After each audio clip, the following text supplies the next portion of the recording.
Na última aula a gente andou estudando leis de Newton, aplicando as equações de Newton numa gama razoável de forças conhecidas. Hoje a aula continua sobre isso.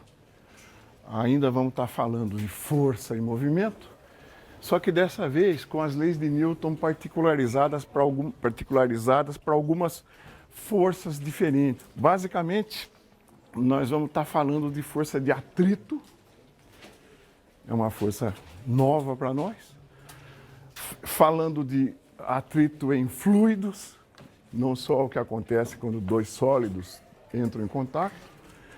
E na segunda parte, falando de forças no movimento circular. Então, para a primeira parte da aula, o script está na lousa, é isso que nós vamos tentar fazer. Hoje vou lançar a mão um pouco da tela, porque tem muita coisa descritiva e na tela está melhor do que eu faço. Então, nós vamos estar falando de forças fundamentais, né? Forças fundamentais são as forças da natureza, que são enquadradas em 4 grandes grupos. A força gravitacional, da qual nós já conhecemos alguma coisa, é uma força que decai com o quadrado da distância. A força eletromagnética, que se manifesta entre cargas elétricas. A força nuclear fraca e a força nuclear forte. A força eletromagnética também cai com o inverso do quadrado da distância. Coulomb foi quem, pela primeira vez, quantificou a interação de duas cargas. As outras duas em azul, as interações nucleares forte e fraca, como o nome está dizendo, são forças que agem no domínio nuclear. A força nuclear forte é aquela responsável pela coesão do núcleo. Todo mundo sabe que o núcleo ocupa um volume muito pequeno, da ordem de 10 a menos 15 metros, e ele tem prótons e nêutrons. Prótons têm cargas positivas que se repelem entre si. Então, mesmo num âmbito tão pequeno com cargas elétricas, as forças nucleares conseguem manter o núcleo coeso. Conclusão, elas são de fortíssima intensidade e têm um domínio de interação muito curto. Então, forças muito intensas que têm um alcance extremamente pequeno dentro das dimensões nucleares. Fora dessas dimensões, essas interações caem a zero. A força nuclear fraca também se manifesta no domínio nuclear e ela é muito mais fraca da que nós acabamos de falar. A força nuclear fraca também tem amplitude atômica, né? E ela é responsável pelo chamado decaimento beta de um núcleo radioativo. Aqueles números na vertical dão uma medida relativa da escala delas. Isto é, se a força nuclear forte em alguma escala valer 1, a gravitacional vale 10 a menos 38. Então você vê que a força gravitacional é realmente uma força muito pequena, seguida da nuclear fraca, que fica em segundo lugar. A nuclear fraca é eventualmente menor até que uma força eletromagnética. Então, houve tentativas de unificarem essas forças, ainda há até hoje. Até agora não se conseguiu unificá-las, de dizer, essa classificação é muito ampla, vamos falar de menos forças. Até hoje não se conseguiu unificar as 4, então a gente continua falando delas, e o que segue, né, são forças derivadas. Essas são as fundamentais. Será que todas são fundamentais? Não, né? A força de atrito, por exemplo, é uma força derivada. Então, as interações fortes ou fracas são importantes da escala nuclear. Todas as outras, em domínio macroscópico, fora da escala do núcleo, todas as outras de domínio macroscópico, ou são gravitacionais ou são eletromagnéticas. A estrutura dos átomos e as forças interatômicas dependem de interação eletromagnética e de princípios da mecânica quântica. Então, aquelas 4 fundamentais, todas as outras derivadas. Legal? Então, isso aqui, um pouco fora do contexto, mas é uma coisa interessante, né? Nós vamos estar falando agora de, na verdade, peso aparente. O que acontece quando a gente mede o peso num referencial não inercial. Então, força normal, né? Aqui um elevador, né? Preso a um cabo, né? E uma pessoa no interior desse elevador, em pé sobre uma balança.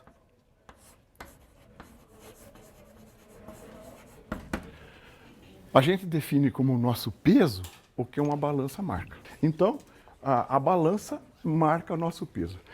E esse é um elevador, né? A nossa pergunta é, o que a balança marca nesse elevador, dependendo do estado de seu movimento? Então, o que a balança marca nesse elevador? Sobre quem está no elevador, atuam duas forças que nós já vimos. A força mg e a força normal.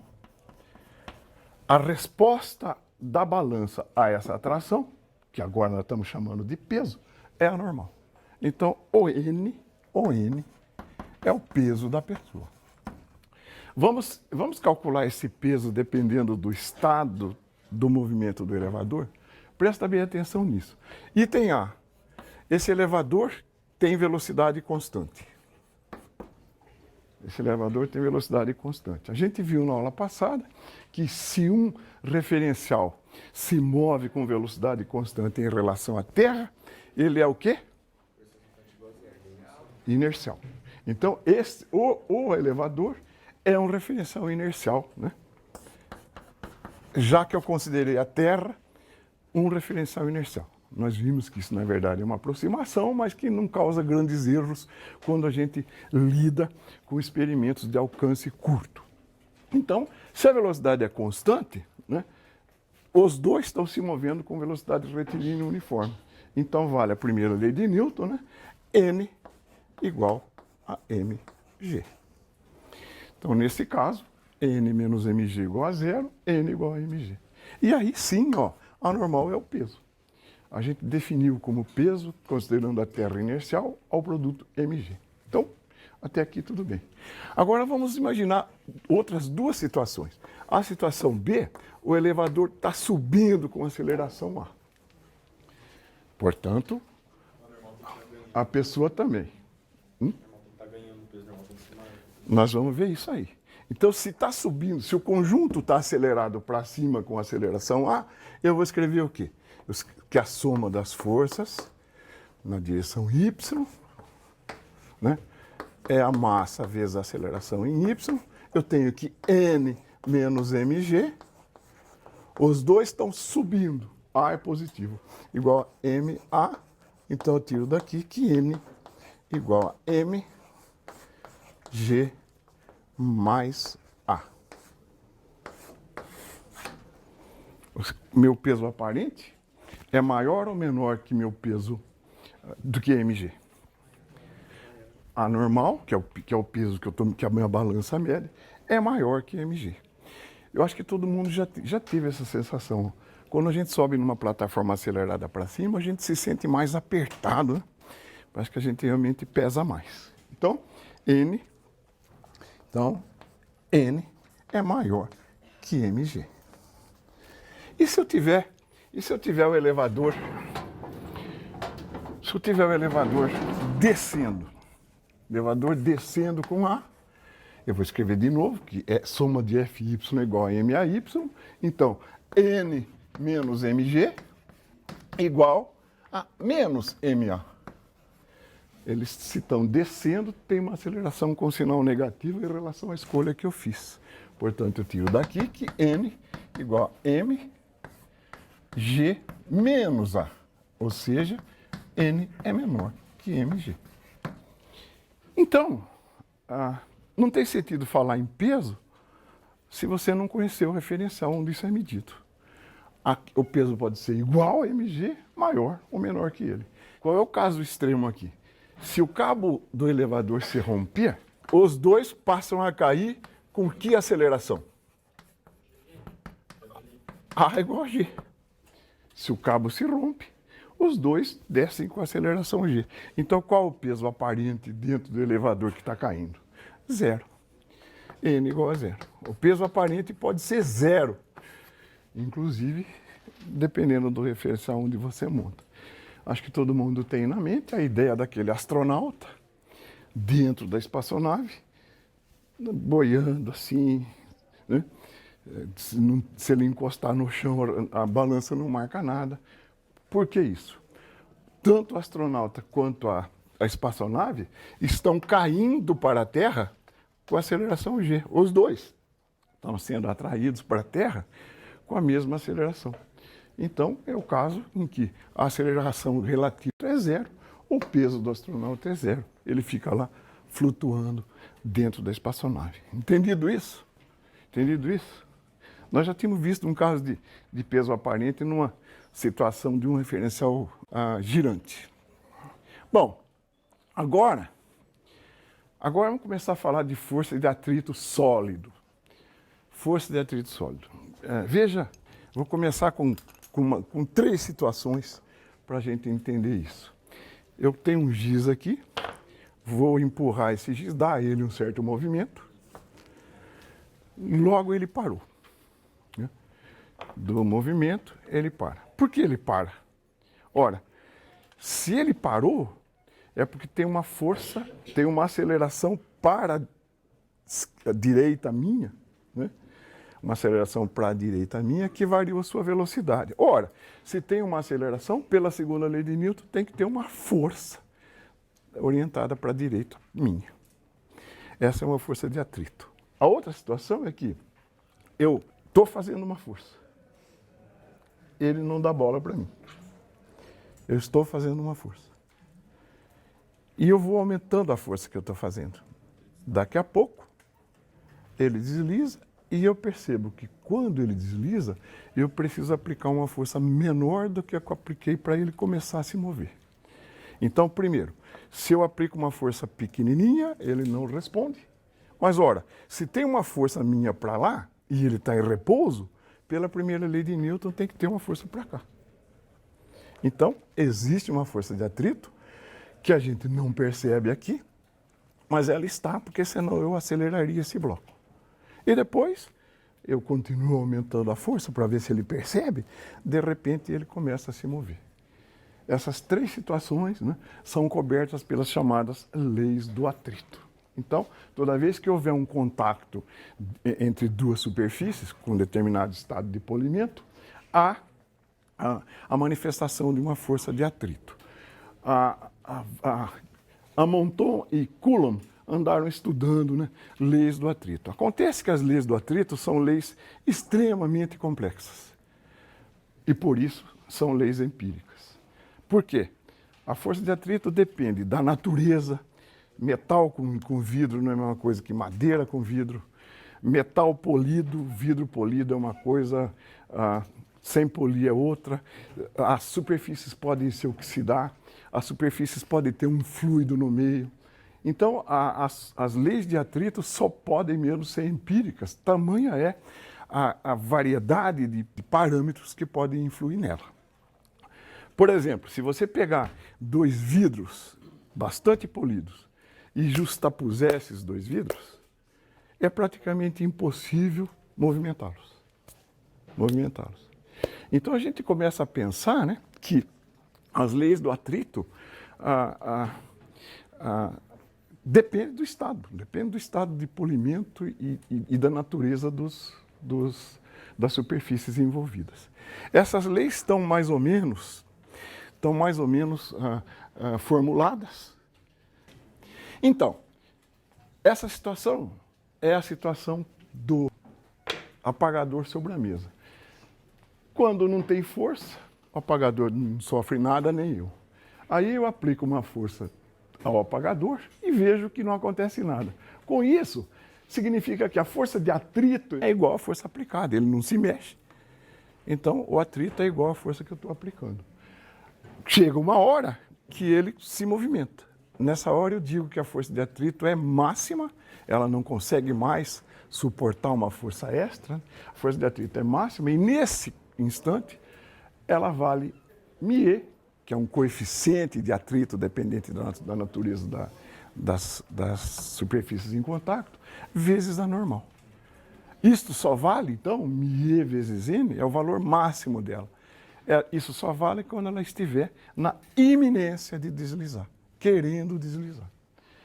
Agora, se, então a força de atrito vale isto, entre 0 e μe vezes n. Se eu puser o bloco em movimento, o apagador em movimento, e aplicar uma força maior que aquela ali, eu vejo que ele anda, ele fica acelerado, né? E nesse caso a força de atrito, por ser uma força de movimento, é chamada de atrito cinético. Então, a força de atrito cinético é proporcional à normal também, né? E vale μc vezes n, onde esse μc aqui praticamente é independente da velocidade com que o bloco anda. Está claro, então? Leis empíricas. A força de atrito tem um valor máximo. Vencido o valor máximo, o atrito passa a ser cinético, cujo coeficiente é menor que o coeficiente de atrito estático. Bom, uma coisa importante sobre forças de atrito, e em geral isso pode dar uma certa confusão, é qual é o sentido da força de atrito. Qual é o sentido da força de atrito? Eu queria ouvir contrária ao movimento. É isso, ou a tendência de movimento. É isso que eu queria ouvir. Eu vou dar um contra-exemplo. Olha aqui, eu queria ouvir para discutir isso. Imagine que eu tenha um bloco sobre o qual eu faço uma solicitação F e sobre ele um bloquinho, né? E eu tenho aqui eu tenho um atrito estático, né, entre o bloquinho e o blocão de massa M. Vou imaginar que isso está acelerado para cá. E eu pergunto, qual é a máxima aceleração ou qual é a máxima força F que eu posso dar sem que o bloquinho deslize sobre o blocão? Qual a força máxima ou equivalentemente a aceleração que eu posso dar sem que o bloquinho desloque sobre o blocão? Eu ouvi aí que a força de atrito é oposta ao movimento. O movimento é para cá, não é? O movimento é para cá. Vamos isolar o bloquinho de massa M? O bloquinho pequeno tem esse movimento para o lado. O bloquinho pequeno tem força para a direita. É isso que eu quero chegar. É isso que eu quero chegar. Para desmistificar a informação que deram aí. Então, ó, esse bloquinho está acelerado para cá, não está? Junto com o conjunto. Então, o movimento dele é para a direita. Relativamente ao blocão, para onde o bloquinho quer ir? Se eu dou um puxão forte aqui, ó, a calculadora quer ir para onde? Para o sentido oposto. Relativamente ao blocão, o bloquinho quer ir para onde? Para a esquerda. A força de atrito é para a direita. Então, mesmo porque, se esse bloquinho está acelerado, a única força que o acelera não é F, e sim F'. Então, o movimento é para cá, a força de atrito também. Aquele papo de que a força de atrito é contrária ao movimento precisa ser corrigido. Como é que eu corrijo? A força de atrito, o sentido da força de atrito é contrário ao movimento relativo das superfícies em contato. Em relação ao blocão, ele quer ir para trás. Então a força de atrito é para frente. Está limpo isso? Está limpo isso? Pode haver situações onde você pode ser chamado a colocar esses sentidos assim. Então, a força de atrito é oposta ao movimento ou à tendência em relação ao outro corpo. Está claro isso? Então, já foi falado aqui, os coeficientes μc e μe dependem das superfícies, né? Depende do estado de polimento delas, né? E aqui um esqueminha, onde um livro sobre a mesa aplica o F, mg, n, força de atrito, né? E embaixo a evolução, quando você passa de um regime ao outro. Aumentando a aplicação dessa força, né? A força de atrito cresce até o valor máximo.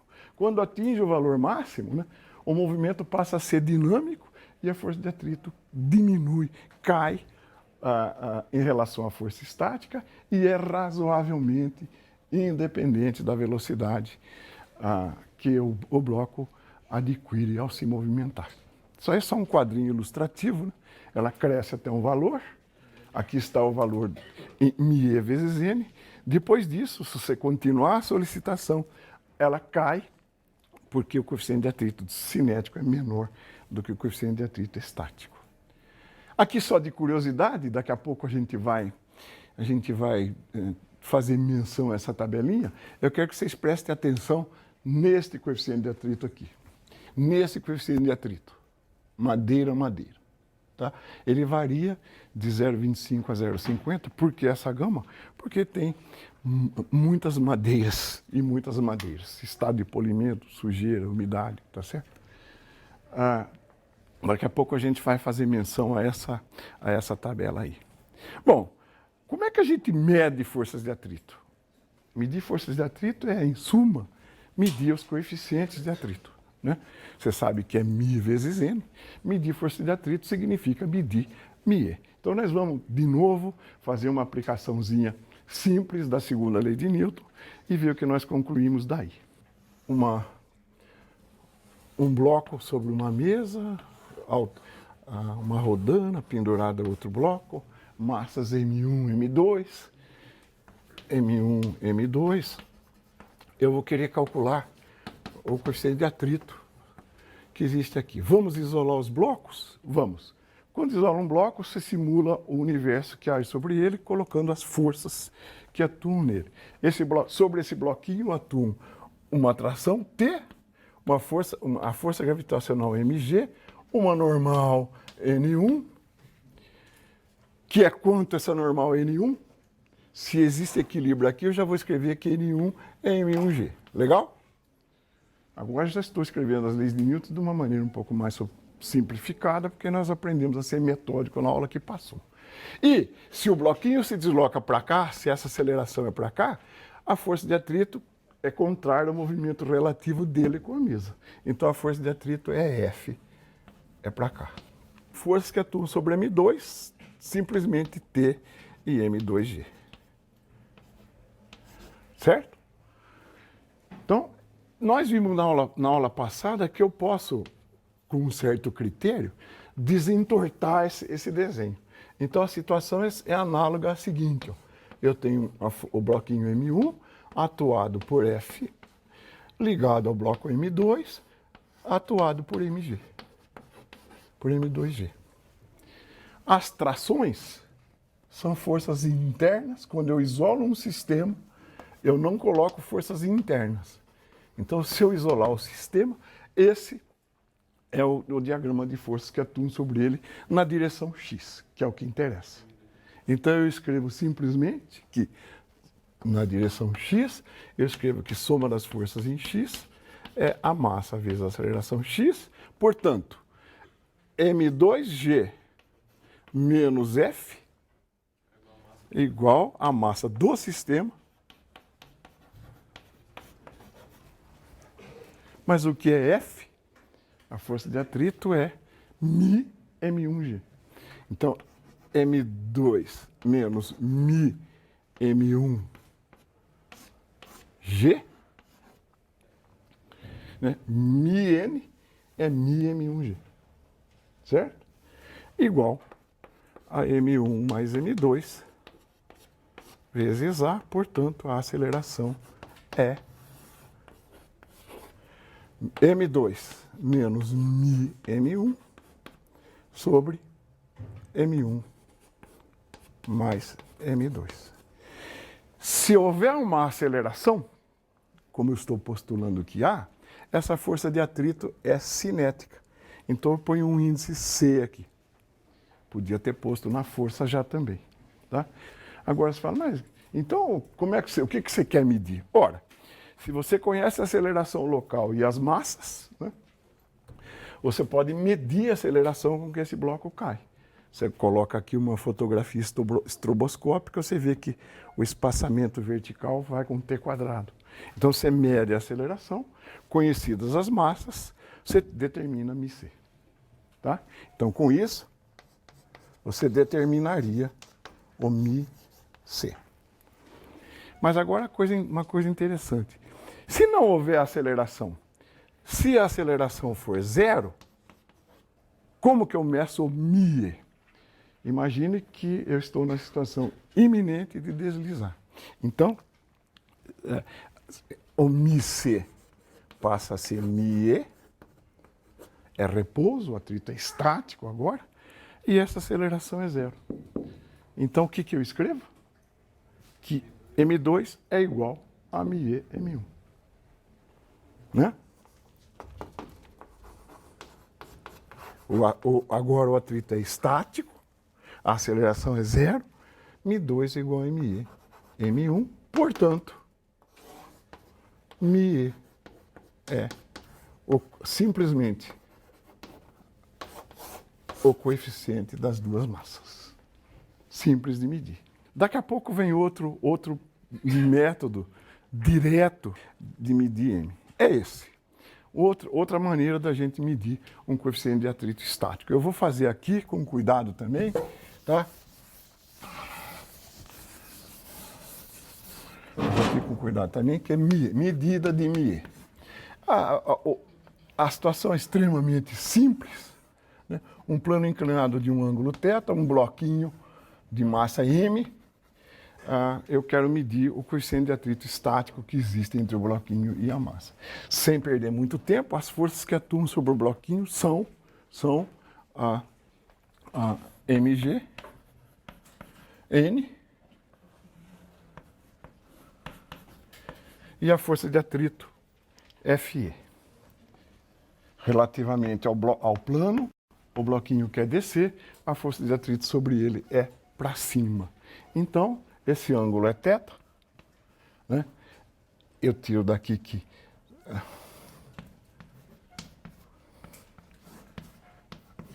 soma de fx igual a zero, então n é igual a mg cosseno θ, equação 1, mg cosseno θ é esta força aqui, e esta é mg seno θ. E escrevo que a soma das forças em y é zero e a soma das forças em x é m vezes a aceleração x, portanto, mg seno θ, isso aqui é repouso, né? Eu estou no limite de deslizar, a aceleração é zero, na condição de iminência de movimento, ainda é zero. Então, mg seno θ igual a Fe, né? Que é só nessa condição de iminência que ela vale μe vezes n. Então, mg seno θ igual a μe, o que é n? Mg cosseno θ. Por aqui, né? Ou seja, μe é uma medida da tangente da inclinação. O coeficiente de atrito estático é simplesmente a medida da tangente daquela inclinação. Eu trouxe aqui um aparato, trouxe aqui uma rampa, certo? E uns materiais aqui. Então, ó, o que nós vamos fazer é medir a inclinação desse ângulo, né? A hora que um objeto colocado sobre a rampa está na iminência de deslizar. Eu preciso de um voluntário, porque eu não consigo fazer as duas coisas ao mesmo tempo. Por favor.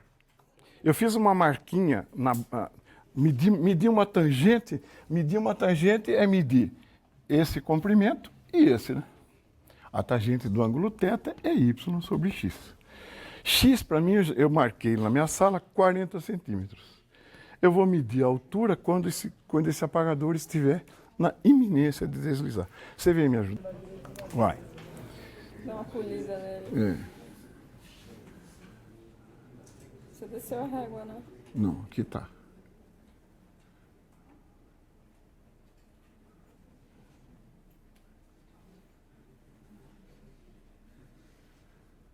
Vai. Vai. Passou. Aqui deu, dentro da precisão que eu tenho, em torno de 22 centímetros. Então, a tangente desse ângulo, né? A tangente desse ângulo é... Né? Você vai continuar aqui comigo. É da ordem de 22 por 40. E isso, grosso modo, é 0,5. 55. Né? Vamos fazer outra medida. Outra medida. Agora, em vez do apagador, um bloquinho de um disquinho de plástico. Vai. Vai.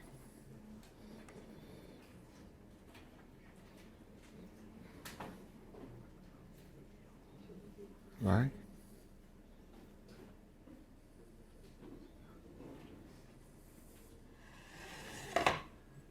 Dezessete. Então, no plástico, 17 sobre 40, a tangente de tetalinha, 17 sobre 40, isso dá aproximadamente o quê? 0,42 ou 43. Tá? E, finalmente, madeira, madeira, madeira plástico, madeira metal. Vai, vamos lá. Vai.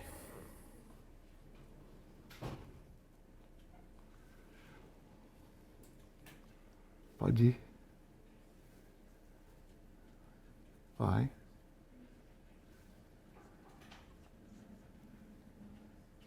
Vai.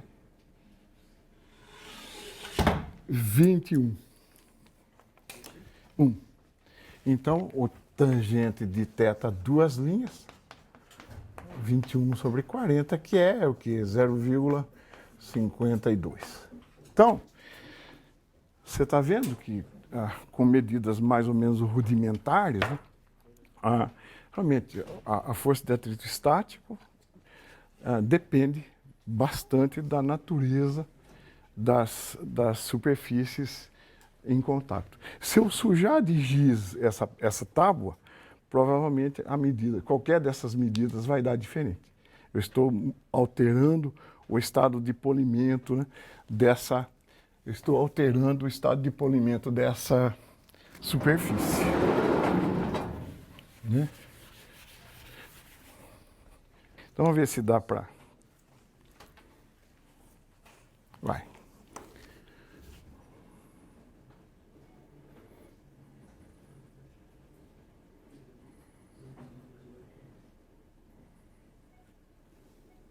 Vai. Quanto tinha dado antes? Agora está com 18. Então, o estado de polimento, o estado de lubrificação e a própria natureza das superfícies variam ou interferem na determinação do atrito. Legal? Então, essa aqui é uma experiência simples para a gente demonstrar isso. Bom, plano inclinado com atrito. Esse eu vou tomar a liberdade de fazer na tela com vocês. Olha, é uma coisa, a situação é extremamente análoga ao que a gente viu anteriormente. Então, esse bloquinho, né, só que agora numa situação dinâmica, ele tem uma aceleração. Né? Então, mg seno θ menos F igual a MA, como está escrito ali, mg seno θ menos FA igual a MA, N igual a mg cosseno θ.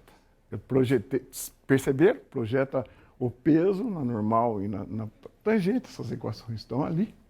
Então, eu escrevo aqui, mg seno θ menos... O que é FA? Mi mg cosseno θ. Agora com o coeficiente dinâmico, C, né? Coeficiente de atrito cinético. Então, eu tiro daqui que A igual a G seno θ menos μc cosseno θ. Eu vou transcrever essa equação aqui e fazer um truquezinho. Então, A deu G seno θ menos μc cosseno θ. Acho que ninguém teve dúvida quanto à obtenção dessa aceleração. É igual esse caso aqui. Então, se eu dividir por cosseno θ, eu multiplico também por cosseno θ, então eu fico com g cosseno θ, e vou dividir o que está dentro por cosseno. Então fica tangente de θ menos μc. Multipliquei e dividi por cosseno θ.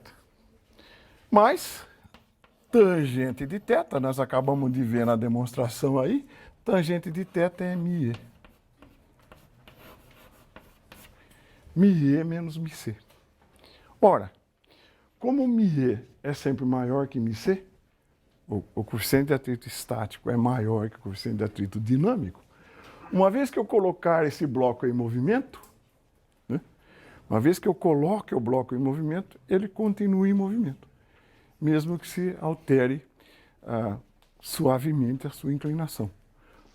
Uma vez em movimento, continua em movimento, porque μe é maior que μc. Legal?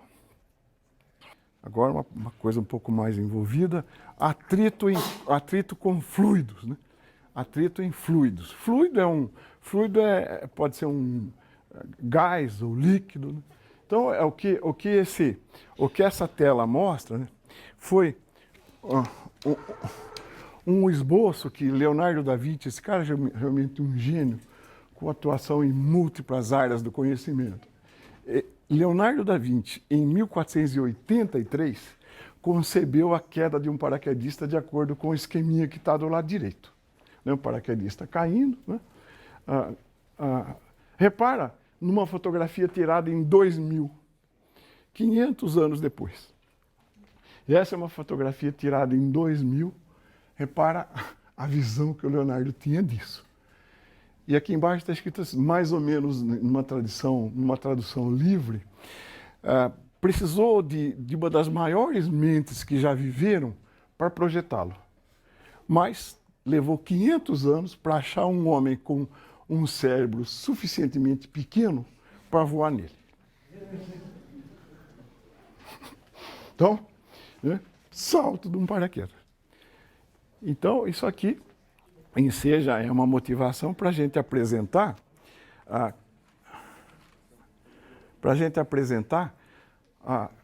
ou classificar o atrito em fluidos, que, como vocês veem, pertence a duas grandes classes, né?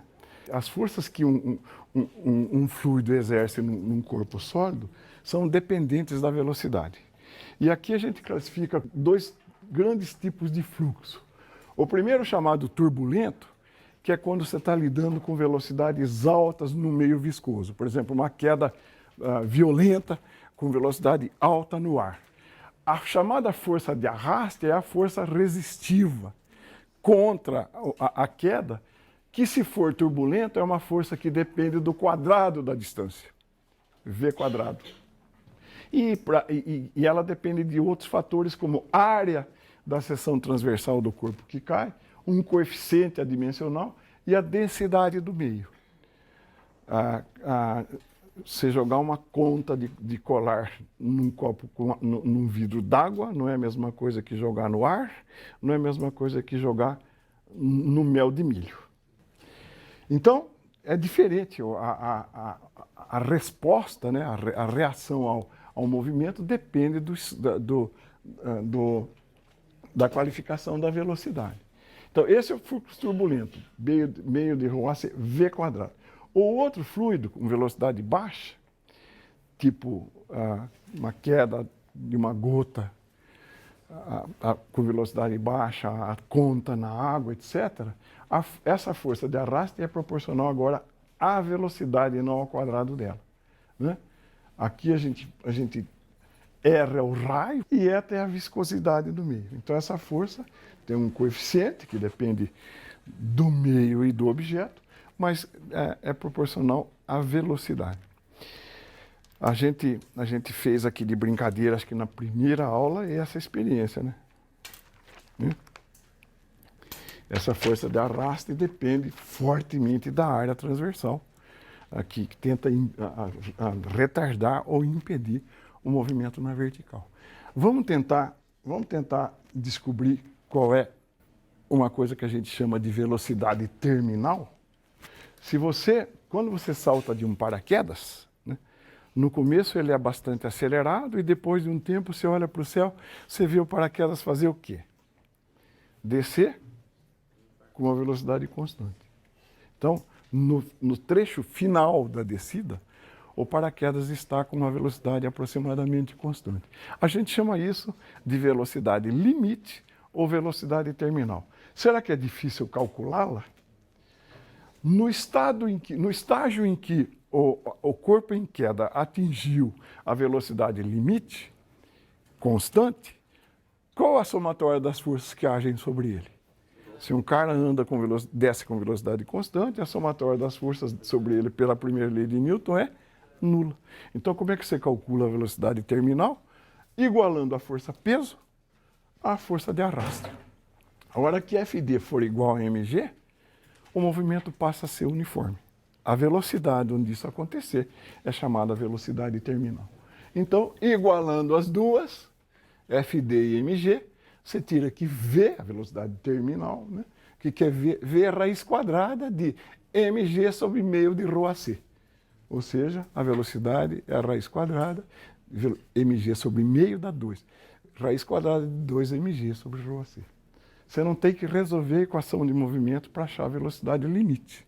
Basta impor que nessa condição, velocidade limite, o corpo desce com velocidade constante.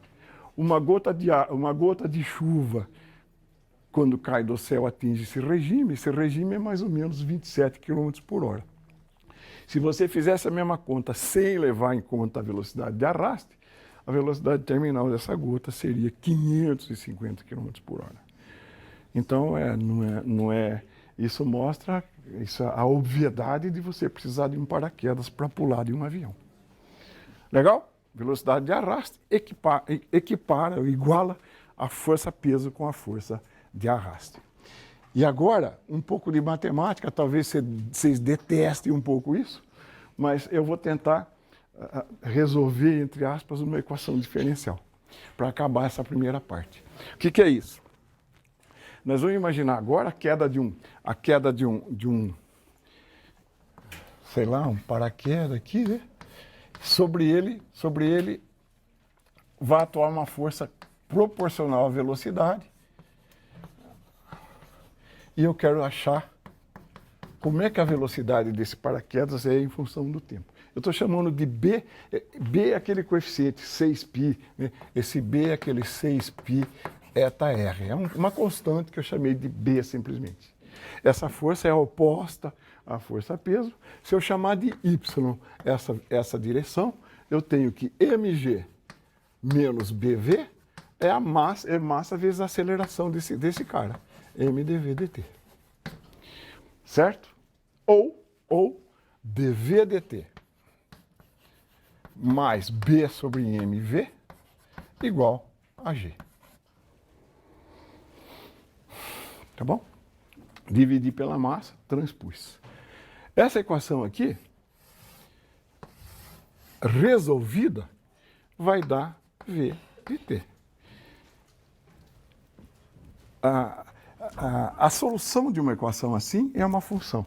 Essa equação se chama uma equação diferencial de primeira ordem. Por quê? Porque é uma equação que envolve derivadas de primeira ordem.